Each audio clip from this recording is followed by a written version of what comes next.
Hi friends. आज मी तुमच्यासाठी एक स्टोरी घेऊन आलो. एका कंपनीमध्ये काय होतं की त्या कंपनीचे जे डायरेक्टर आहेत, कंपनीचे मालक, ते काय करतात, आपल्या सर्व एम्प्लॉईंना, कर्मचाऱ्यांना बोलवतात आणि म्हणतात की तुमच्या प्रगतीमध्ये जी अडथळा ठरते ती गोष्ट उद्या तुम्हाला पाहायला मिळेल. उद्या सर्वांनी यायचं आहे आणि ती गोष्ट तुम्ही पहा.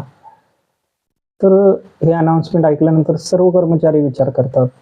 काही जण म्हणतात, अरे माझ्या प्रगतीमध्ये कोण हे अडथळा आहे. तर काहींना वाटतं माझा बॉस आहे, जो माझी इन्क्रीमेंट करत नाही. मी इतकं काम करतो पण मला पगार वाढ देत नाही. काहींना वाटतं माझा कलिग, माझा मित्र, माझ्याबरोबर जो काम करतो तो, जो मला कायम अडथळ्यात टाकतो, अडचणी आणतो किंवा निगेटिव्ह कॉमेंट्स करतो, माझा सहकर्मी. काहींना वाटतं आमच्या घरातलेच, माझ्या घरातली माझी बायको, जी मला कायम निगेटिव्ह बोलते, मला डिस्करेज करते. काहींना वाटतं माझा भाऊ किंवा माझे वडील, आई, माझे शेजारी. काहींना वाटतं की शेजारी आहेत जे कायम मला अडथळा आणतात, अडचणीत टाकतात.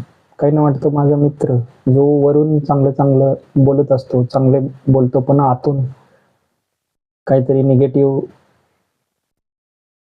किंवा अडथळे आणतो. तर असे प्रत्येक जण विचार करत असतात आणि उद्या आपण त्याला पाहणार आहोत आणि त्याच्याशी आपण डील करणार आहोत असं वाटतं सगळ्यांना. सर्वजण जातात, तर तिथं एका खोलीमध्ये प्रत्येकाला सोडलं जातं. त्या खोलीमध्ये गेल्यानंतर प्रत्येक जण पाहतो, तर तिथं काही नसतं, फक्त एक आरसा असतो. त्या आरशासमोर गेल्यानंतर ते स्वतःला पाहतात. त्यानंतर त्यांच्या लक्षात येतं की जे काही आपण बाहेर समजतोय निगेटिव्हिटी किंवा बाहेरची लोक अडथळा आणतात, तर ॲक्च्युली ते तसं नाही आहे.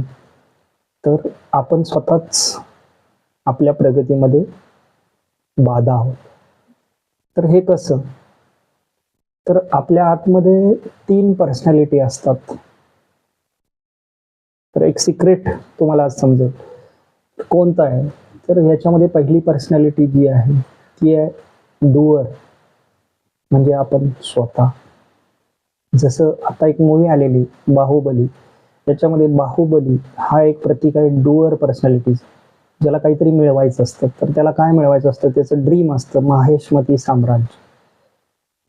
तर ड्रीम म्हणजे आपण काही स्वप्न बघतो, आपल्याला काही गोष्टी हव्या असतात, कार हवी असते, बंगला हवा असतो किंवा फॉरेन ट्रिप्स हवी असते, मेडल्स